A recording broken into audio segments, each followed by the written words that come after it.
Hello, and welcome to another episode of We're Not Wizards. My name is Richard, and tonight's episode is going to be called Escaping from Castles, Making Games, and Catching Fish. Now, I know why it's called that, and you will know why it's called that. And joining me this evening is a gentleman named by the name of Duncan Molloy. So, hello Duncan, how are you? I'm alright, how's it going? Very good, very good. I hope it's good with yourself. You work for Osprey Publishing.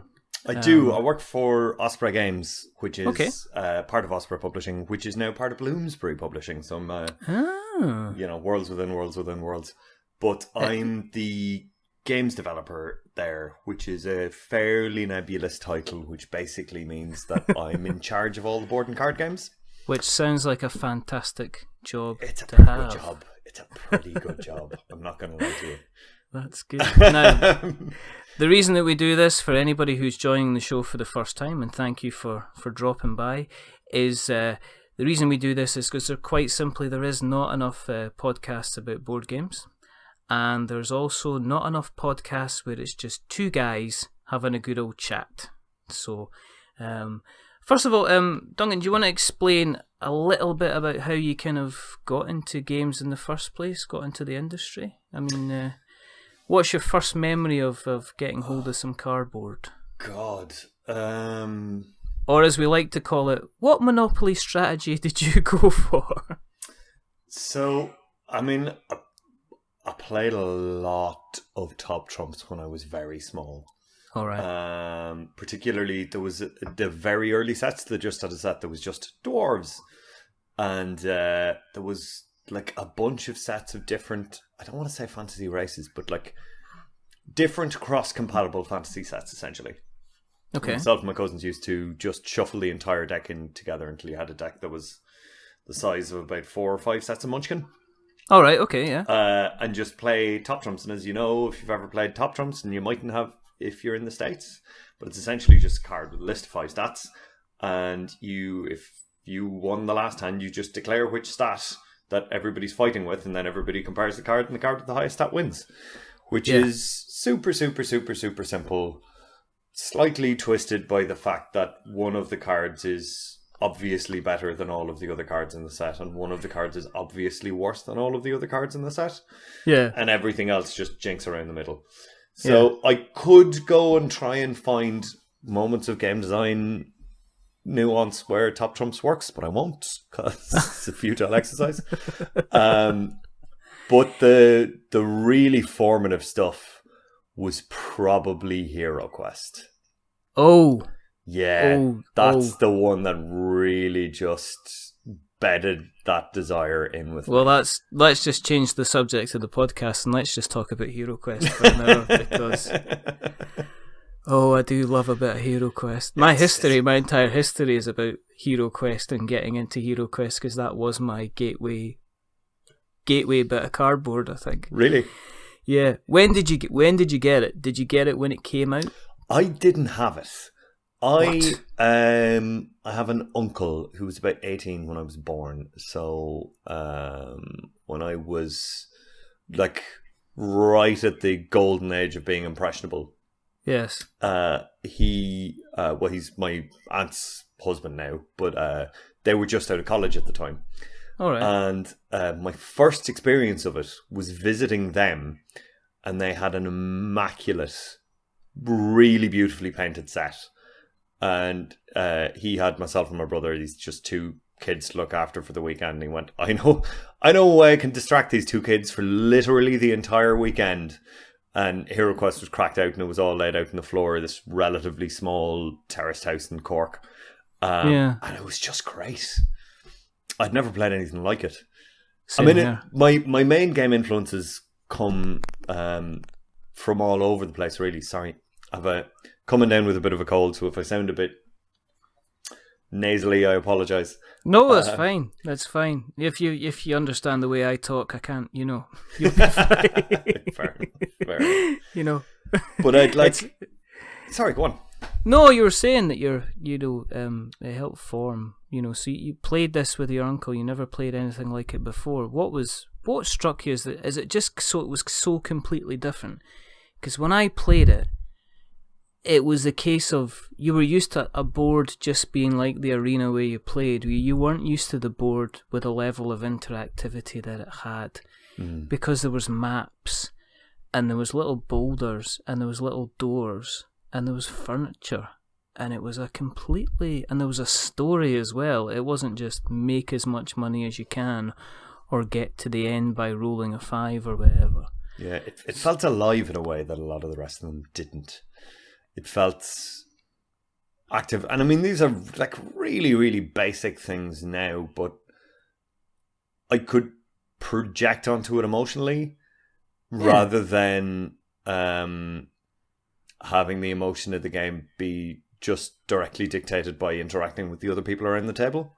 Yes. So I was emotionally invested in the character and in the story of the character. And I mean, it's the itch that D&D scratches without having to learn D&D, which if you're coming at it at the right age is unmatched, There's a certain level. It doesn't rely on a massive amount of imagination, and the DM themselves could get away without being a DM. They had the screen, they had the scenarios. They didn't really need to think too much about what they were doing. Yeah. They'd refer to a map that would say, use these creatures, use this person. Here's all the traps. Here's where everything was. So, did you get to play it more than once? Because you said he painted it all up and everything. Yeah, like it was as well, a beautiful set. Really, really gorgeous set. Which we subsequently walked on without realising what we were doing and snapped several of the skeletons. Yeah, it was bad. It was dark time for everyone. Did he stay calm, or did he make a noise, or did he cry? I can't remember. I don't think we played it again for quite a few months though, which is probably telling. Probably opening the box would have left him in a flood of tears, just looking at that skeleton, because there was a couple of characters which they had slight differences. It was the first time I'd seen like a gargoyle or a balrog with a massive whip, and you had you also had the skeletons, and there was orcs, and there was goblins. So it had the entire kind of fantasy fare that you would expect. Completely, and it was my first major time being introduced to those tropes. Which are now in anything and everything, but you kind of underestimate quite how good those are the first time you come across them. I mean, they're iconic and they're cliched for a reason, and it's because they're great and they're really compelling. So being able to come across that sword and sorcery without it getting too Games Workshop-y. I know it has echoes of the Games Workshop stuff, but it feels much more Fafhrd and the Grey Mouser.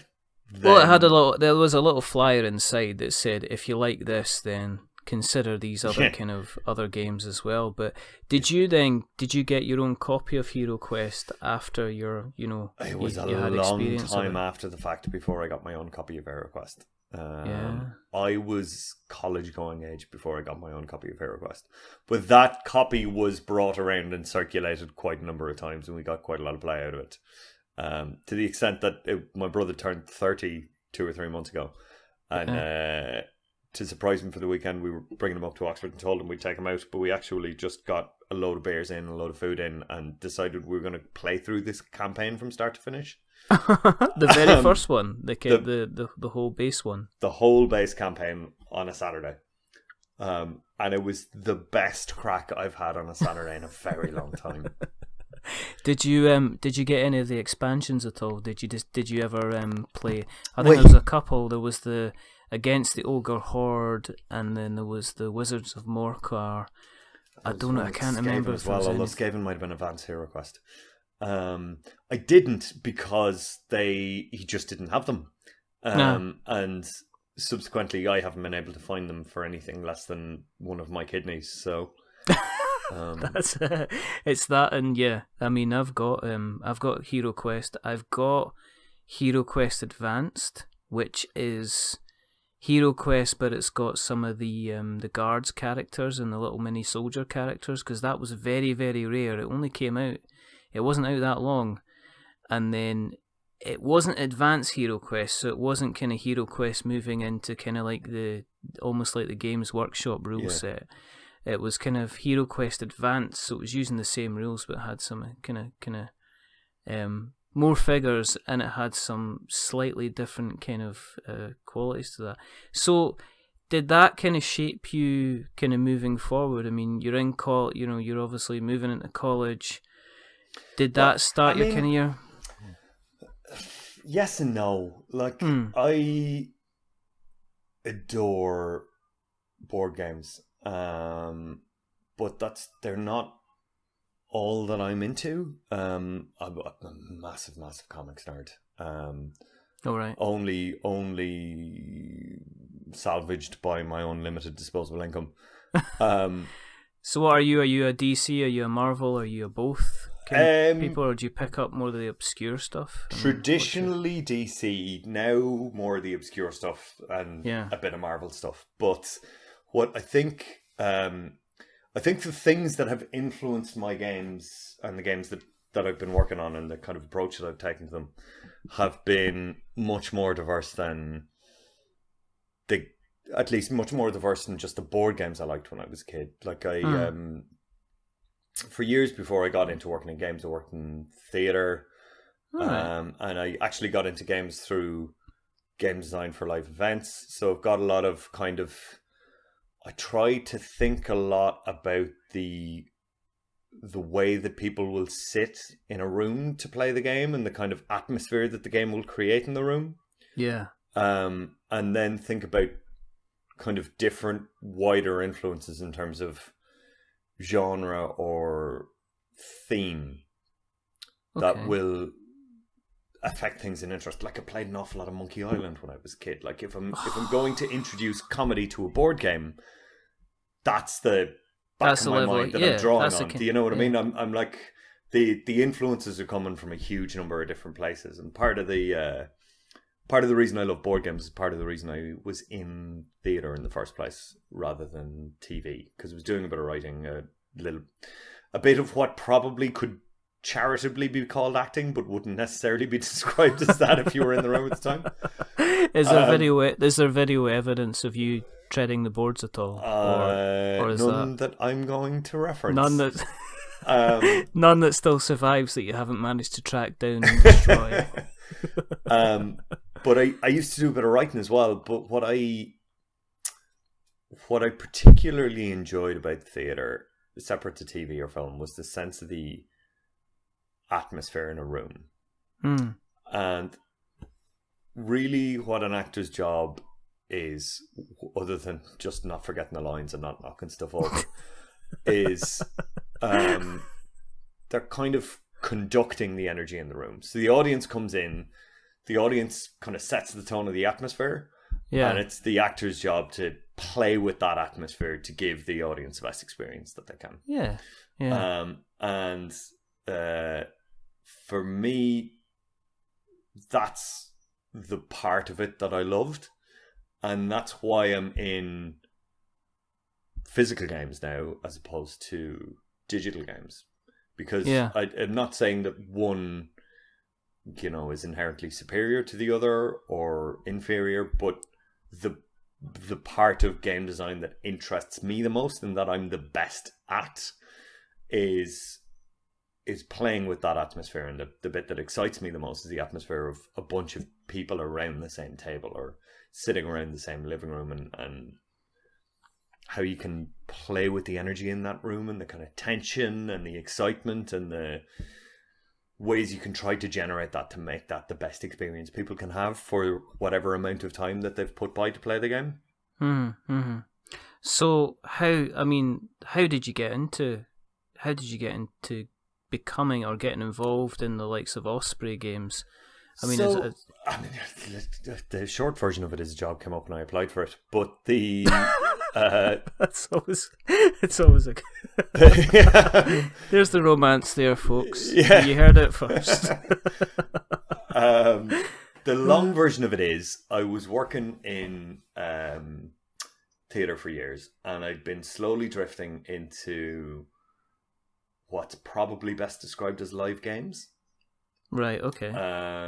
So not just kind of interactive plays, but we had one that was almost like a live action role playing game, but with quite simple mechanics, and it had a zombie theme. So the idea was anybody who wasn't playing the game was a zombie who had to be avoided.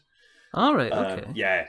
And it was kind of riffing and lifting heavily from a whole bunch of kind of parlor games and public domain stuff, but applying a campaign system to it almost. And from that, I moved to the UK, and not long after got a job with a company called Hide and Seek.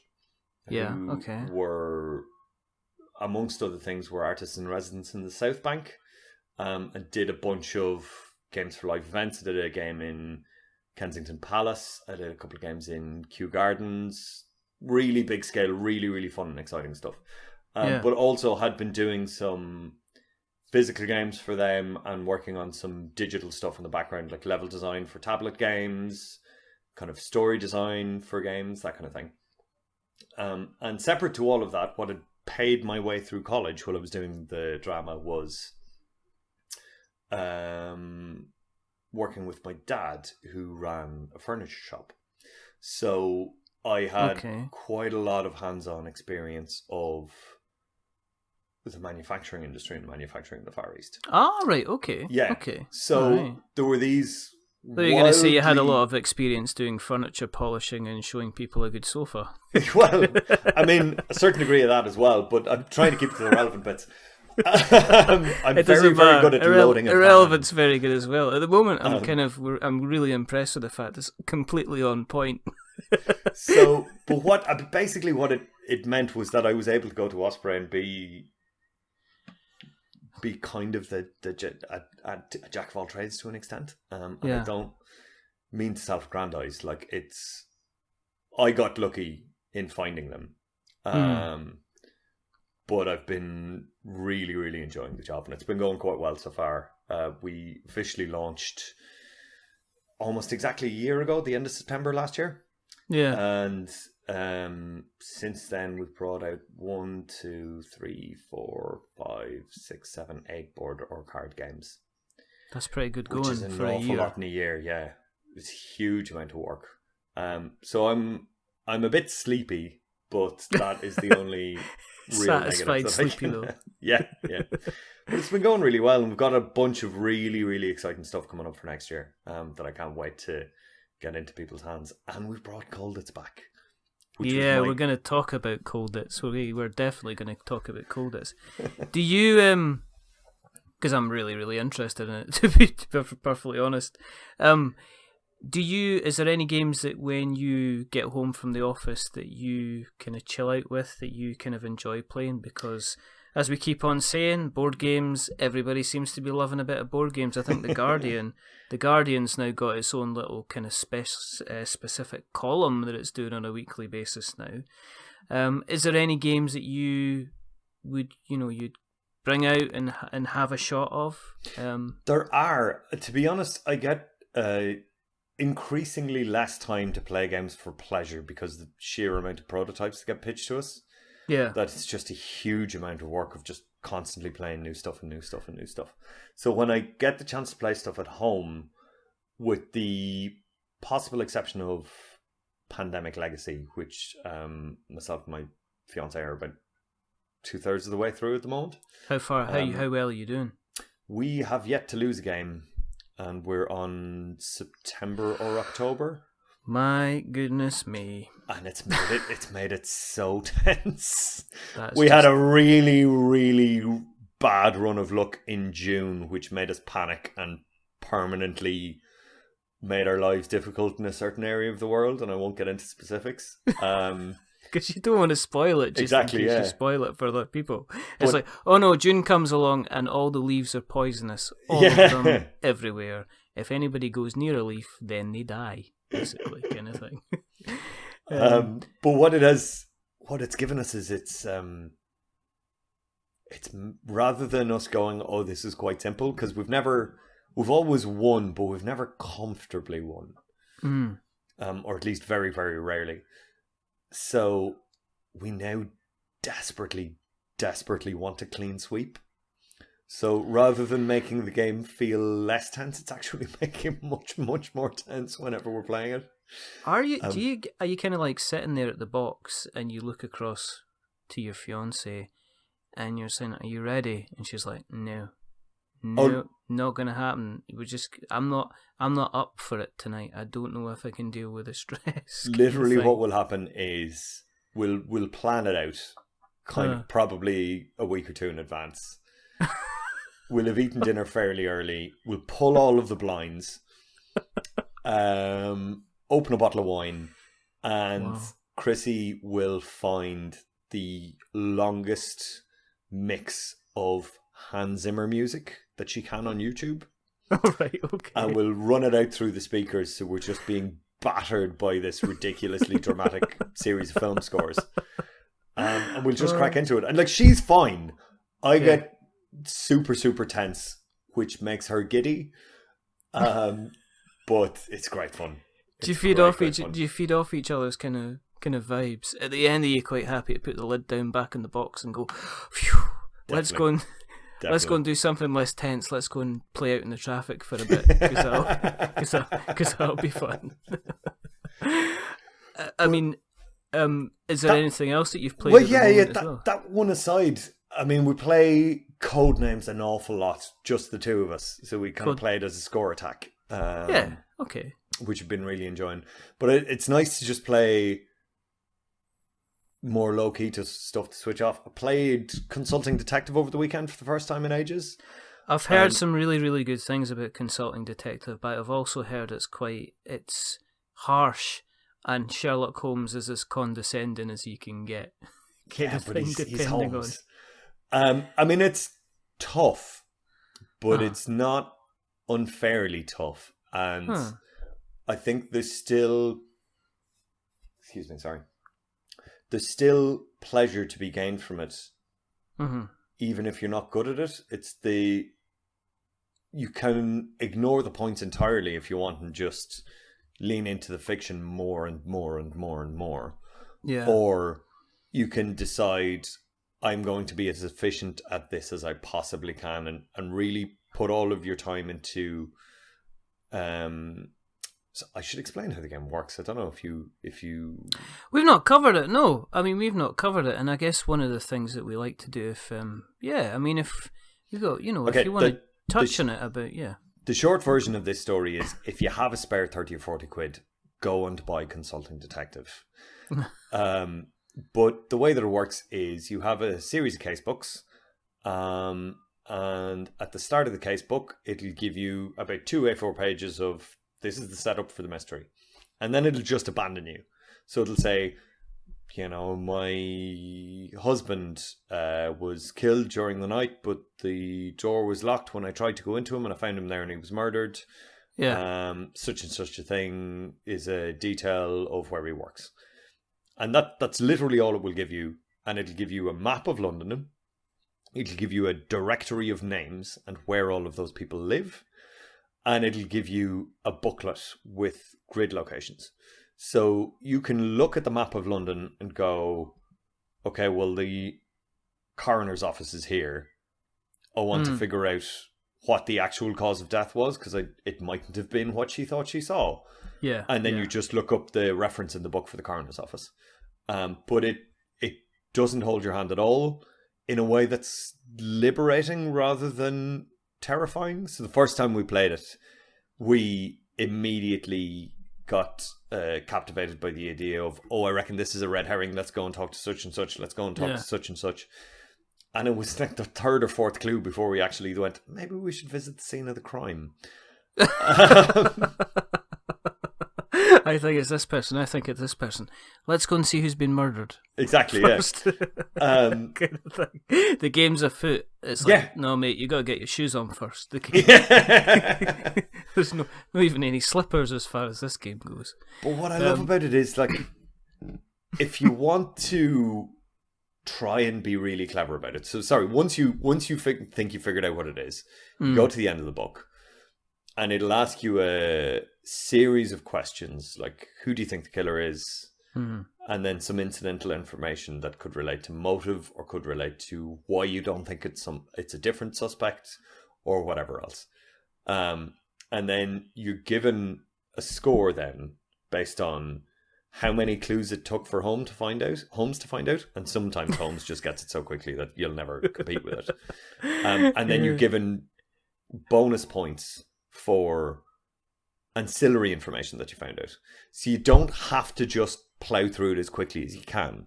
Yeah. You can also go and take your time and try and have kind of more comprehensive information. But also, regardless of how well you score, both ways of playing it are satisfying because you either get fleshed out with more story or you get to feel really clever. I've heard people say that it's one of these games you can play. You can play for the actual experience of playing it. There's certain games you want to play and get through as quickly as you can. And this one kind of rewards you for both. If you manage to get in quick enough and kind of solve the case, then you get that satisfaction of when you find out how many clues it took Holmes to get it, you're not too far off. Yeah. Or you can completely indulge yourself in the story, because there's things like newspaper clippings. There is, yes. Things So like that. You can that day's newspaper for every casebook. And Yeah. as the casebooks go on, they're obviously later in time, so some of the stuff from the earlier newspapers might also be relevant. You get given like a massive stack of newspapers, a map of London, a directory, and then 10 different casebooks, and you just go and get on with it. So each of the things that is a kind of game mechanic, so to speak, is directly the thing that it's themed as. It's not like, this is a card that says, I look through the newspapers and maybe I draw a card to see what information I get. You get given a bloody newspaper. It's the best, and this is going to make me some enemies, but I think it's the best boxed RPG I've played. Because we assume an RPG will have to be fantasy tropes. But I don't think I felt more like the thing that I was pretending to be with any other boxed game than I did feel like a detective and consulting detective. So it sounds like you thoroughly enjoyed it. Yeah, it's great. It's absolutely magic. There's a few typos here and there, but there's nothing that'll put you off the game. Yeah. No, but that's what's always attracted me, is the fact that it's kind of like, well, there you go, you get on with it, and then report back when you think you're clever enough or you found what you've done, and we'll tell you what you could have done. Because the picture I've seen is the artwork looks really decent. It looks really kind of fit for the period as well.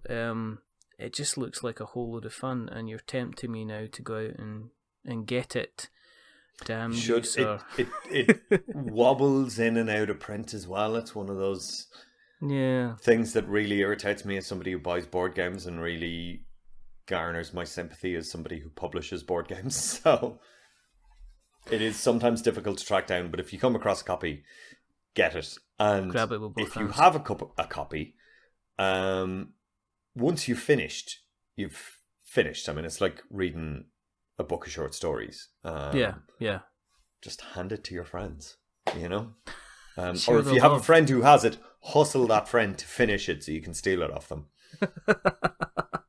So there we go. That's Duncan Molloy saying, give consulting detective a good home. Yeah. Don't let it sit on the shelf. Let it free. Let it go out there. I recently, at Gen Con last year, I managed to track down a copy, because it's a new edition of a game that came out in the 80s.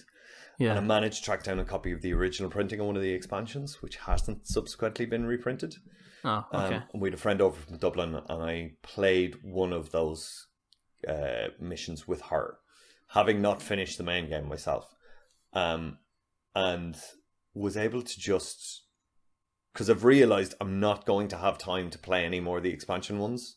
No. For between now and the next time I see her, which is probably going to be in about 4 or 5 months. So I just gave it to her. And yes, so long as she doesn't spill coffee all over it. it's grand. You know, it's going to come back to me by the time I actually have time to put into it. That's pretty good. So yeah, if you have a copy of Sherlock Holmes Consulting Detective sitting on your shelf, which is not being played, show it some love and let it be the game that it was always meant to be, by which I mean let somebody who's going to play it. No, I've said this before, there's nothing worse than a board game that hasn't been played. Yeah. You know, they're not video games. There shouldn't be a pile of shame scenario here. You know, if you've got them, let somebody else have a shot at them, because they will love you. They will love you for it. Yeah. Is there anything else? And you said you've got a collection. So do you buy? I mean, are you one of these people that is continually going out and getting more and more games does it help you in your job if you are surrounding yourself by kind of what's happening in the games, or by playing lots and lots of games? Well, I do, yeah. I mean, by virtue of it, you have to keep up on what's going on to a certain extent. But you can't play everything. There's just too much. There's too many games being released. So I'll tend to, I mean, Thirsty Meeples is here in Oxford, which is a board game cafe. I'll tend to go down there quite a bit and just play a bit of the new hotness every now and again. I'll get a chance to play stuff at Gen Con and Spiel, and I'm fairly heavy on the convention circuit. I've been to 3 or 4 of them in the States. Yeah. Do you get to go out and about to these things then? Are you well, all the time, yeah?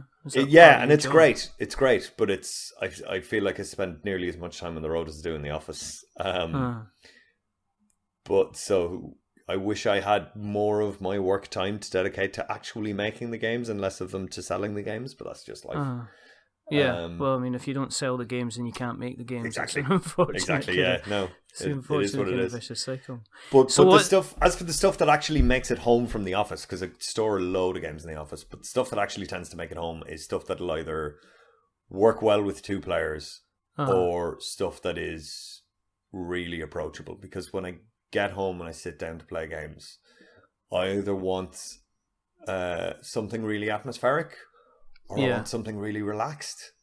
I don't tend to play the big, heavy stuff in my spare time because it's my job. It's nice to be able to come home to a job, you know? You got to stare at mechanics all day from 9 to 5. You don't want to come home and stare at another 84-page kind of rule book. Exactly, So when it comes to like looking at games that you like, is there stuff at the moment that you've maybe seen that you've thought, actually a slice of that would be quite nice? Or do you have so many games coming in that you can you get to play anything? I take it, like, obviously with you going to the conventions, a lot of the stuff that's out there now you have seen, or you might have even kind of sampled, I'm guessing. Some of it, yeah. Some of it. I mean, there are always cases where somebody pitches a really good game for us and it's just not right for us, you know? So there are games out there that I've seen on Kickstarter that I've turned down as a publisher that I will probably pick up as a player. Just by virtue of, there's only so many games we can put out, or we're kind of building reputation for having a certain style of game in some ways, or a certain ethos at least, and I have to publish stuff that fits within that ethos. Now, if you talk to the sales reps who work for Osprey, they will argue that it's lunacy because we put out so many games and they're all so disparate. But at least in the back of my mind, there is a kind of connective tissue through all of them, which speaks to how the games are approached and how we've put them together and the reasons why we've chosen these ones and why we've put these ones together. So you get something like Odin's Ravens, which is quite a light little 2-player racing game, quite tactical.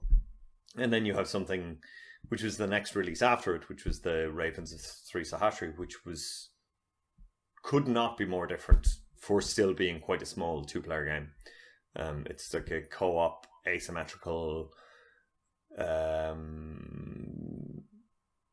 how would you even describe it? It's almost like a romance game. Okay.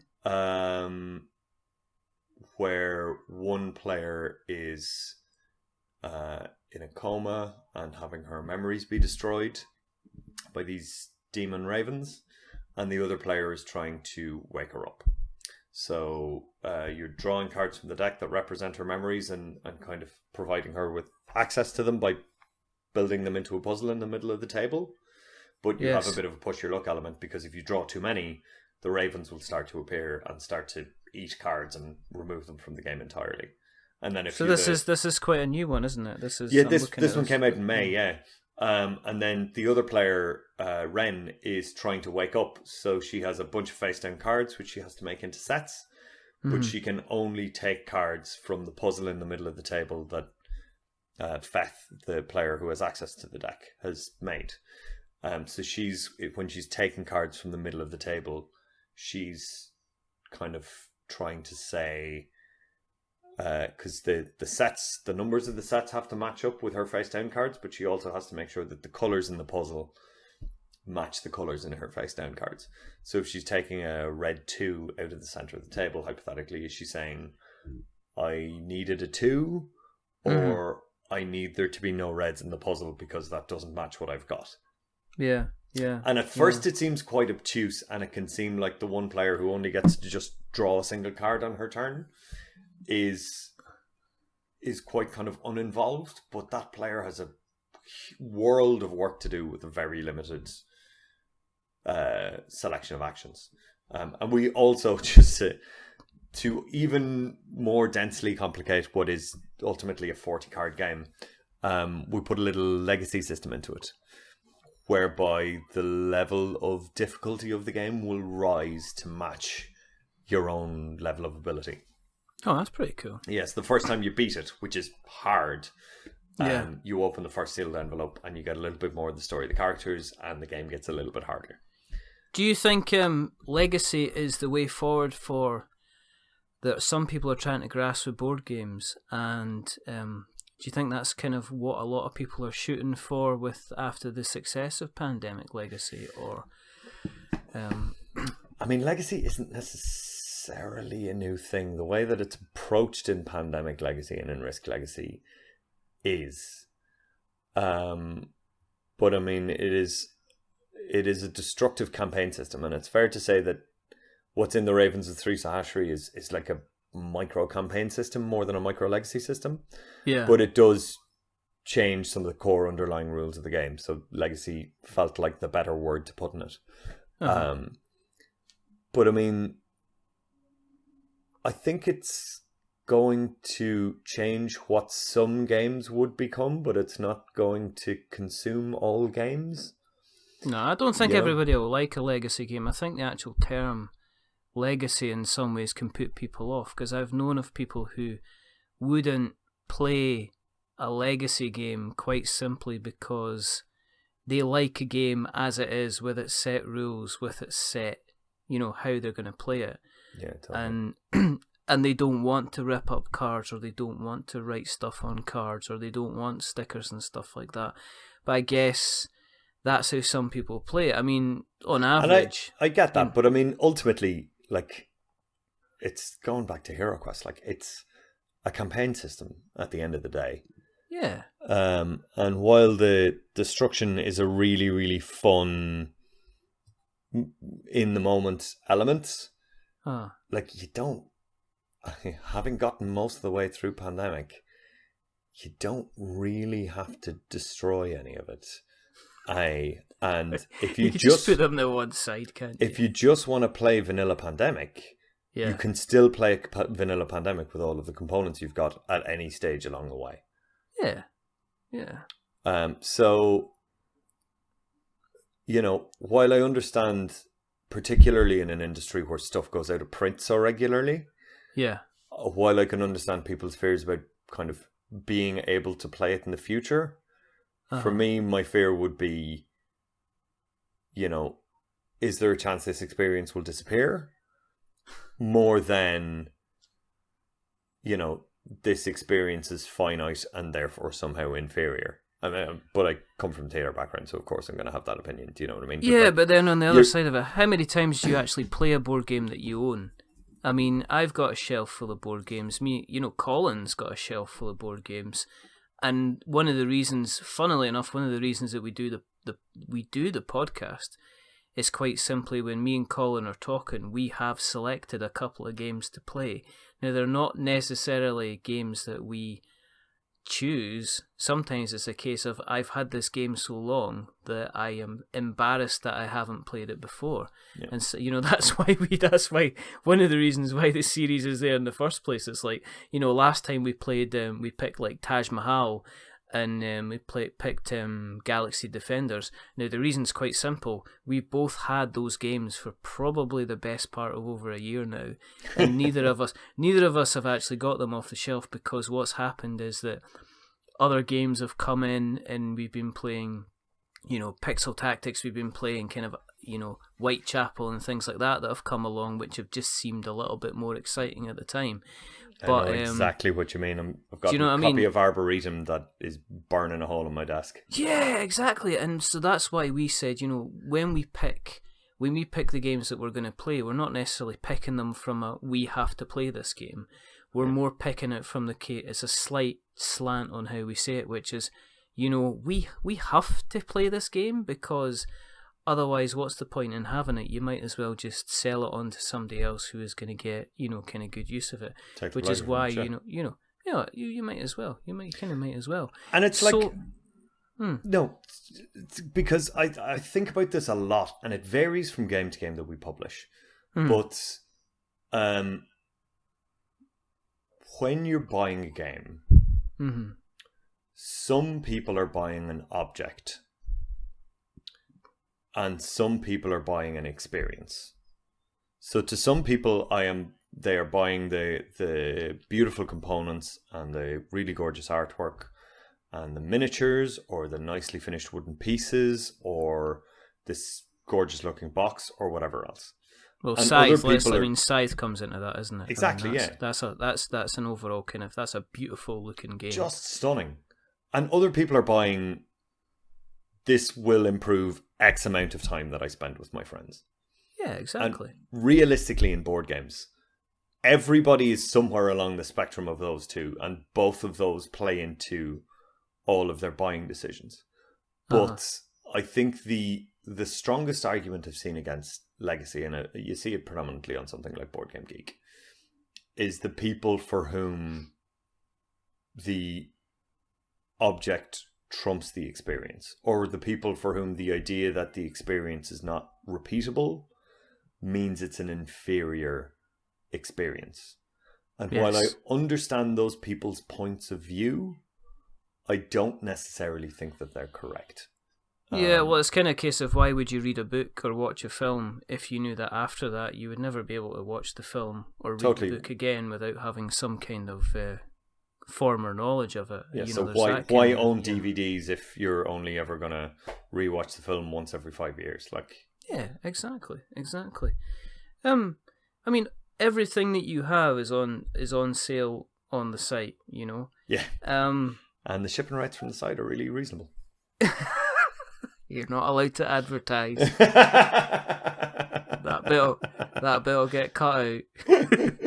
It won't. I'm only joking. He's advertising on the site. He's not. This is a question that comes up. The last couple of guys I spoke to. John Gilmore, Eduardo Baraf, Matt Gilbert. They, and even Jeffrey Greer, who was the first guest that we had on. Yeah. They've used Kickstarter as their primary kind of way to get to market. What's your guys' view on it? Because is that, we haven't used Kickstarter because, to be honest, we haven't needed to. Yeah. And that's not to say that we never will, but it'd have to be something different to our bread and butter if we were going to approach it. We would have to have a very, very good reason to go down that route and not the standard publishing route. And part of the reason for that is the nature of the type of company that we are. We're part of a book publishing company who has a long history, who has long established relationships with retailers.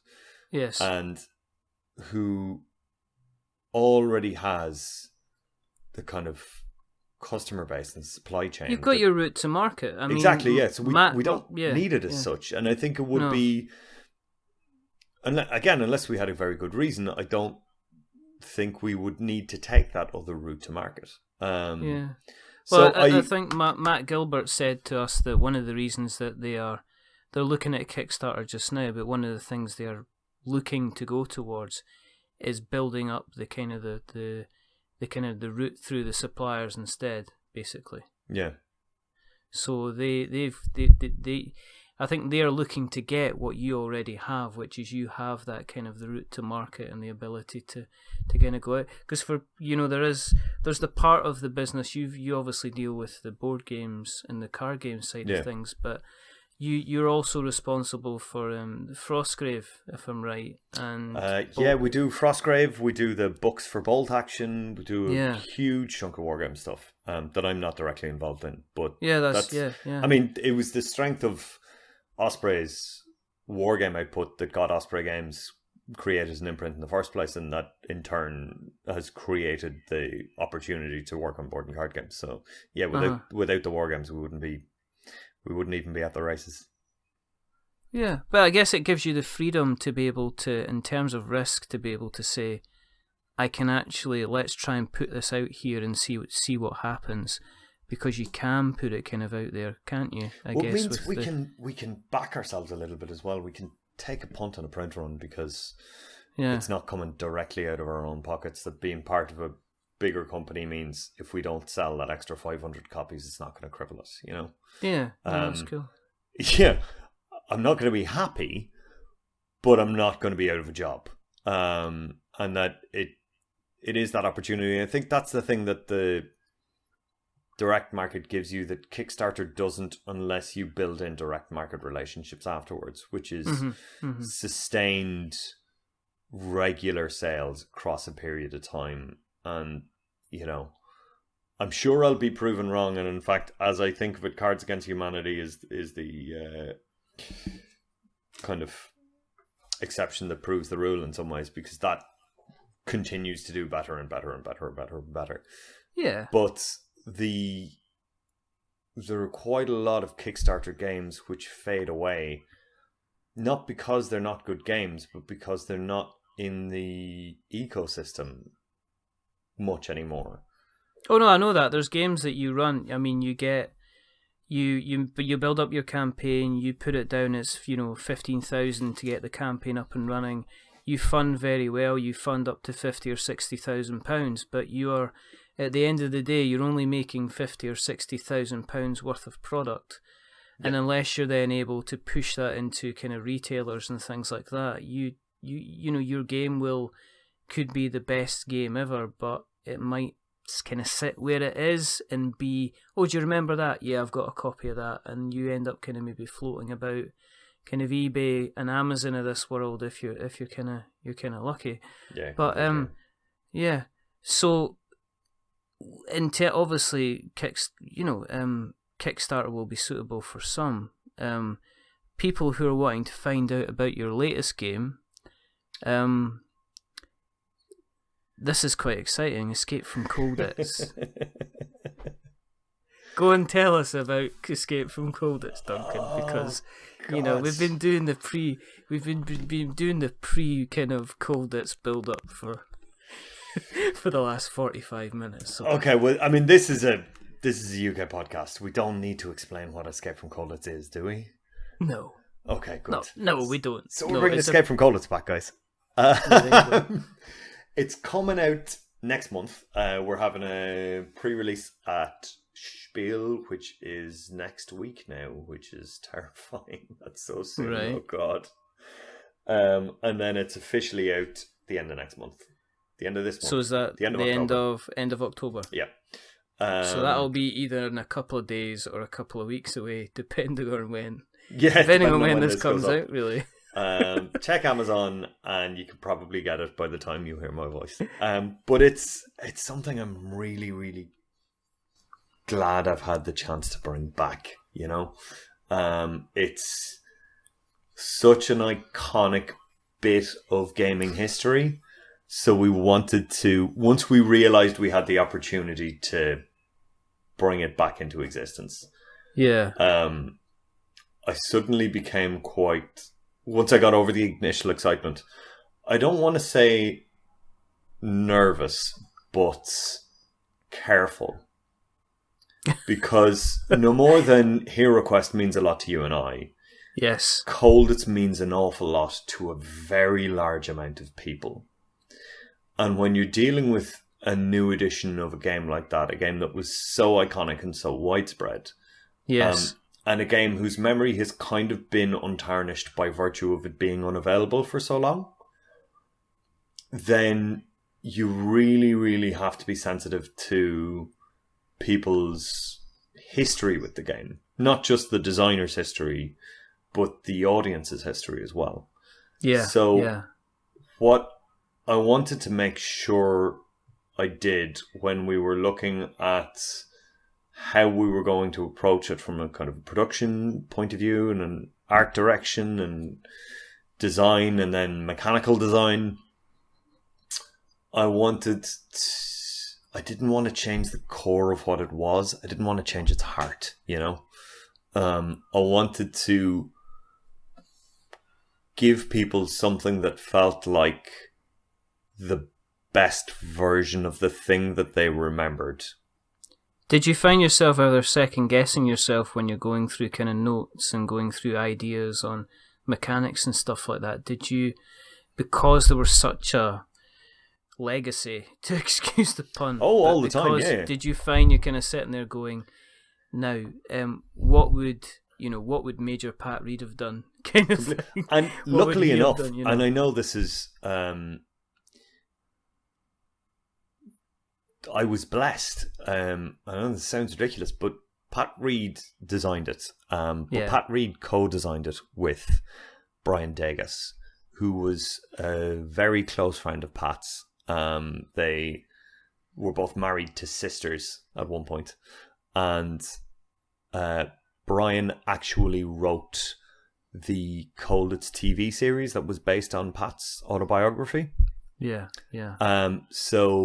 And it was off the back of that TV series and Brian and Pat working together off the back of that Brian suggested Pat develop the board game. And Brian was the first person to kind of pitch it, and Brian came up with the kind of omnidirectional movement at the time and some of the kind of core concepts and core mechanics. Yeah. And then let Pat give it its feel and its degree of simulation. To the extent that Pat decided to make it roll and move after the fact. It wasn't initially a roll and move game. Okay. Because even though that was kind of the prevailing wisdom at the time, and I was really surprised when I heard that, and it was because Pat wanted luck to play a large factor, because that's what his experience was. Yeah. You know, he wanted to simulate the feeling of being in Colditz rather than the literal reality of being in Colditz. Yeah, and that just meant sometimes you can have a really good plan and just be unlucky. Or sometimes you can just have a fluke and absolutely get out. It will always trend towards planning and cooperation giving you the results you need, but you can't always rely on it. And Brian is still alive. And Brian and I have formed quite a close friendship over the last year and a half or so, 2 years.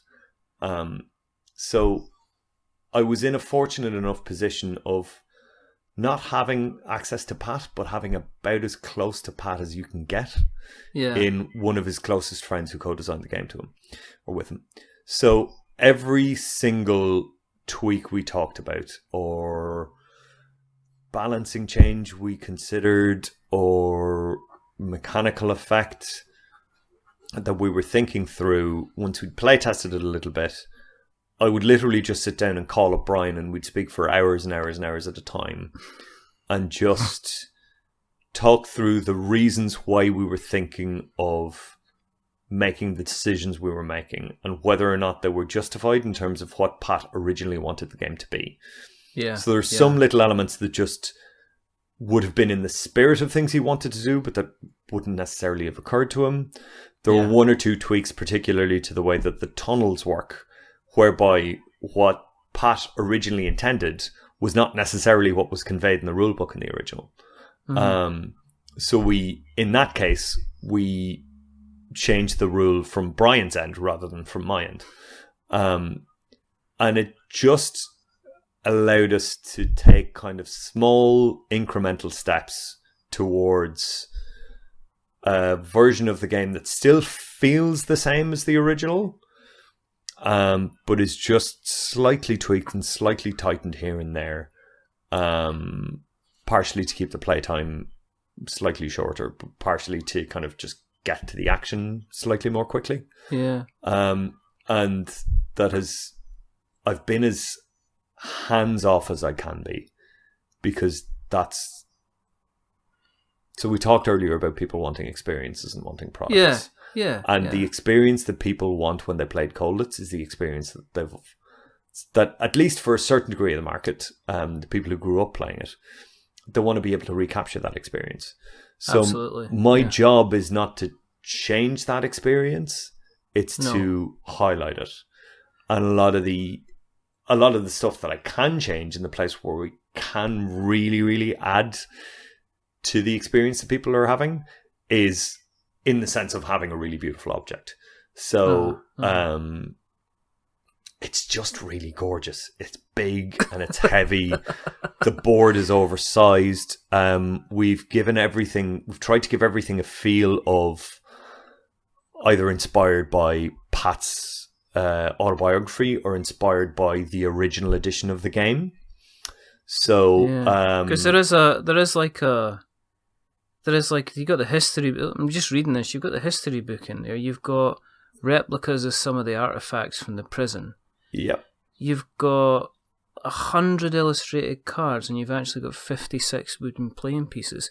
Yep. For those that aren't familiar with the game itself, how would you describe it if somebody says, "Oh, this looks interesting"? How would you describe it to somebody who's maybe looking at it for the first time? What could they expect when they open the box, get the pieces out, read the rule book? What kind of game would they be expecting to play if they haven't played it before? It's a semi-cooperative prison escape simulator where the prisoners are the good guys.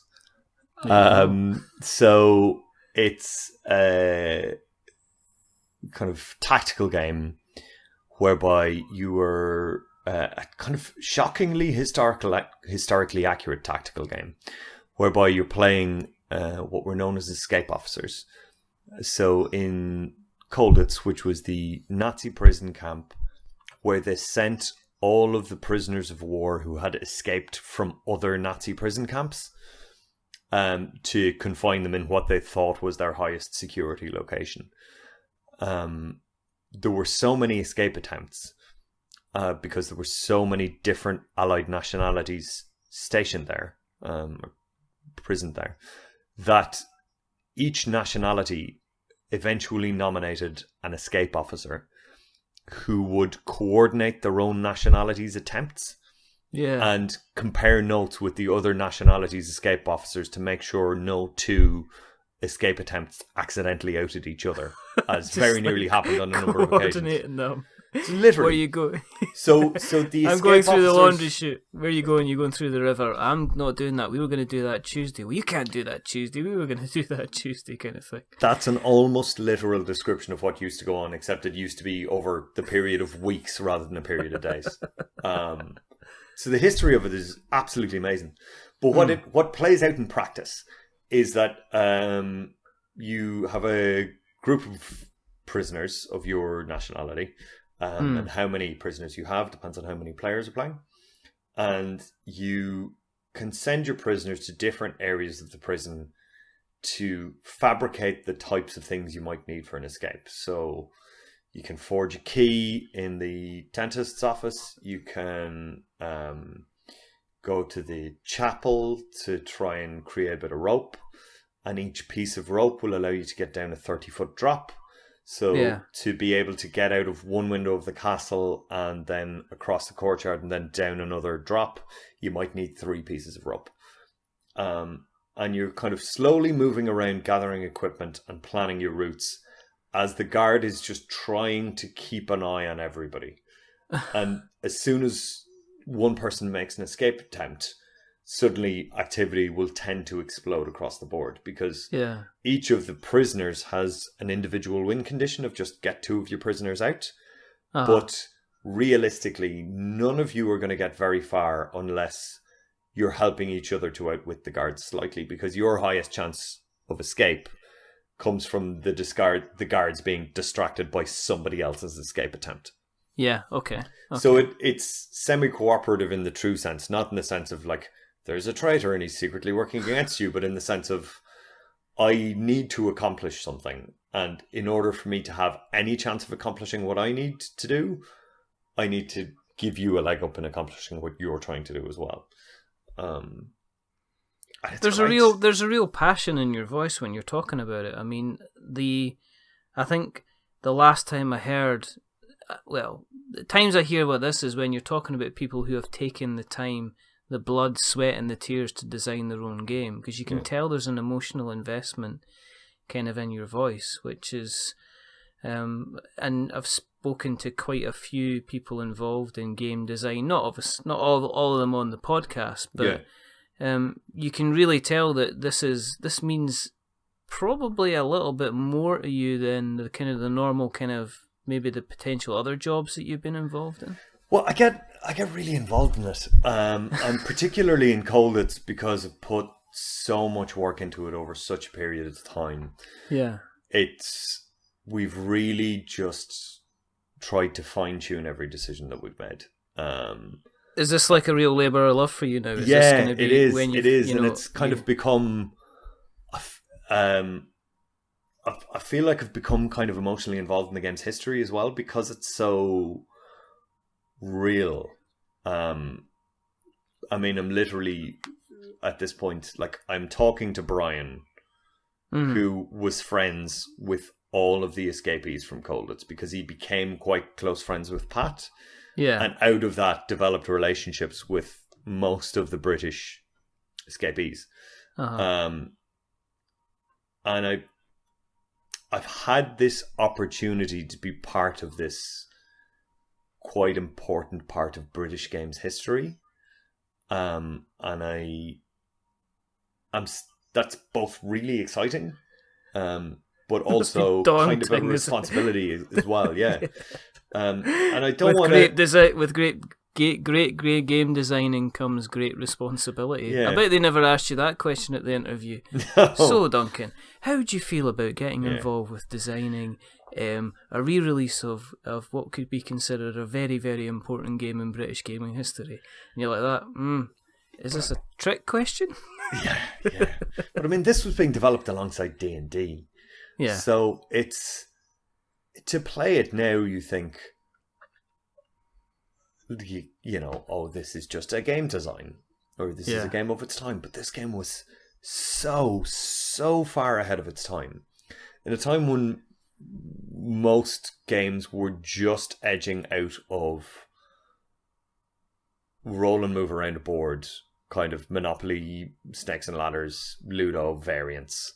Aside from, you have your classic, you have your backgammon, your cribbage, your chess, your card games. You have your kind of iconic games that have lasted centuries. Yeah. In terms of contemporary game design, there was almost nothing like this out there. And while there were a lot of simulations, there was nothing that does what Colditz was trying to do, and what I'm subsequently trying to do in all of the games that I work on, which is simulate an atmosphere, Yeah. And it was being designed by the person who best knew that atmosphere and best knew what it was that he was trying to capture. Yeah. So for him to be able to go, this is the thing that best, these two dice together is the thing that best captures that tension for me. And then for me to be able to look at that and engage in that in in that kind of history in a genuinely meaningful way, whereby I can go, I have an opportunity to clarify Pat Reed's intent with regards to how you get arrested in a tunnel. And I know that seems like a really piddly thing. No. But it meant a lot to him, and it means a lot to Brian, and as a result it kind of means a lot to me.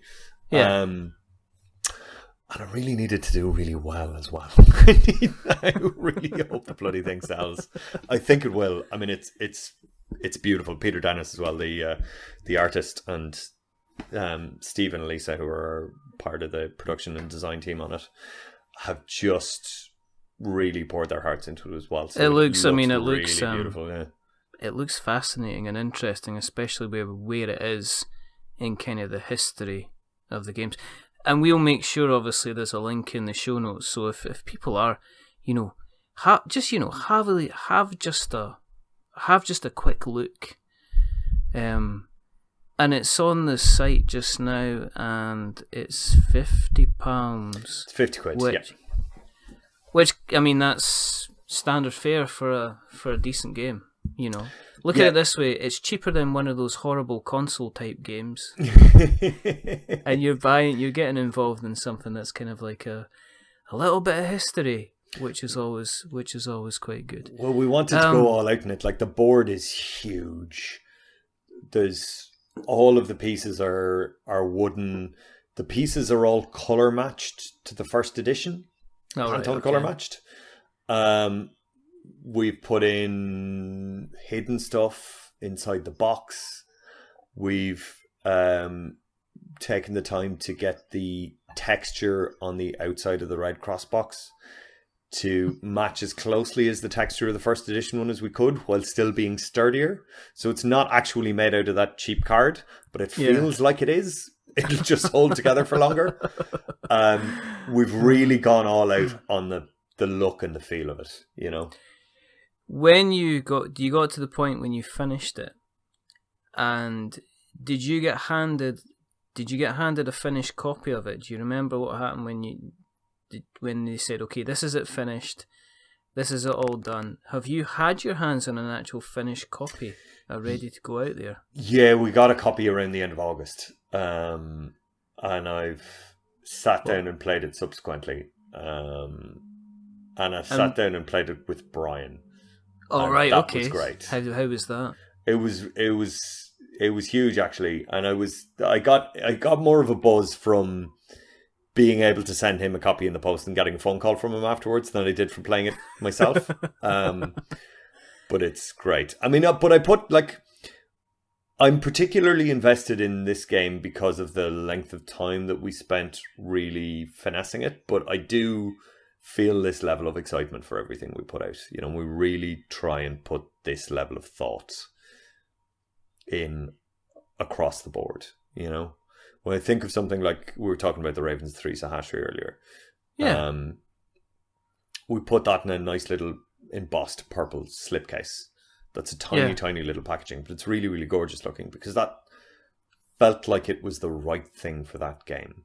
And similarly, it came with a fixed rule set when it came across my desk. But